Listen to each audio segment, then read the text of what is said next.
இனிமையாய் வாழ இயற்கையை நாடுவோம். தொடர்ந்து இணைந்திருங்கள். இது உங்கள் தமிழ் நேச்சுரல் மெடிசன். வணக்கம் நண்பர்களே. சாமுத்திரிகா லட்சணம்படி ஆண்களின் மார்பு பகுதியில் அதிகம் முடி இருந்தால் அவர்களுக்கு பாலுணர்வு எண்ணம் அதிகம் இருக்கும் என்று கூறுகிறது. மேலும் ஆண்கள் பற்றி சாமுத்திரிகா லட்சணம் கூறுவதை தெரிந்து கொள்வோம் வாருங்கள். தலை.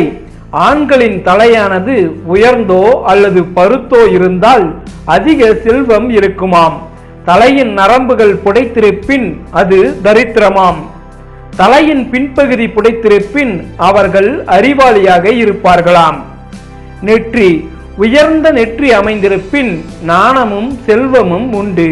நெற்றியில் பல ரேகைகள் இருப்பின் அதிர்ஷ்டம் உண்டாகும். நெற்றியில் ரேகை இல்லாமல் இருந்தால் அவர்களின் ஆயுள் குறையும். நெற்றியில் அதிக வியர்வை ஏற்பட்டால் அது அதிர்ஷ்டமாம். கண்கள். ஆண்களின் கண்கள் சிவந்து விசாலமாக ஏனைக்கண் போல் இருந்தால் அவர்கள் உலகை ஆழ்வார்கள். கோழி போன்று முட்டைக்கண்ணும் மிகச் சிறிய கண்ணும் இருப்பின் அது அறிவு ஆற்றல் குறைவாக இருக்கும். மூக்கு. உயரமாக நீண்டு கூரிய முனையோடு சிறிய நாசி தோரங்கள் கொண்ட மூக்கு உடையவர்கள் பணம் பதவி புகழ் உடையவர்களாக இருப்பர். நுனிப்பகுதி தடித்தோ நடுப்பகுதி உயர்ந்தோ பெரிய அளவில் மூக்கு அமைந்திருப்பின் அது தரித்திரமாம். வாய். அழகான சிறிய வாய் உடையவர்கள் புத்தி சக்தி கருணை உடையவர்களாக அறிஞர்களாக பெரும் பதவியில் இருப்பவர்களாக இருப்பர். அகன்றும் வெளியே பிதுங்கியும் உள்ள வாய் அதிகமாக பேசும். பிறர் செயலில் குற்றம் காண்பவர்களாக இருப்பார்கள். உதடு. உதடு சிவந்திருப்பின் அந்தஸ்து அதிகாரம் அதிர்ஷ்டம் நிலைத்திருக்கும். கழுத்து உலர்ந்து தடித்து இருப்பின் கபடம் நிறைந்திருக்குமாம். தோள்கள் இரண்டும் உயர்ந்திருப்பின் செல்வம் உண்டு. தோள்கள் தாழ்ந்திருந்தால் நீண்ட ஆயுள் உண்டு. சமமாக இருப்பின் அறிவு உண்டு. தோள்கள் இரண்டிலும் முடி அதிகம் இருந்தால் நினைத்த காரியம் நடக்காது. நாக்கு. நீளமான நாக்கு இருப்பின் அவர்கள் சிறந்த பேச்சாளர்களாக இருப்பார்கள்.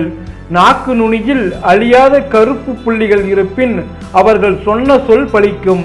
நாக்கு சிவந்திருப்பின் அதிர்ஷ்டமாம். காது. காது மேல் செவி அகலமானால் முன்கோபம் இருக்குமாம். காது குறுகி இருப்பின் அது அதிர்ஷ்டமாம். மேல் செவி உள்ளே மடங்கி இருப்பின் அது துரிதஷ்டமாம். கைகள். நீளமான சீரான பருமனுடைய கைகளை உடையவர்கள் சிறப்பாக வாழ்வார். முழங்கால் வரை கை நீண்டிருப்பின் அரசனாவான். தடித்த குட்டையான கைகளை உடையவர்களை நம்பக்கூடாது.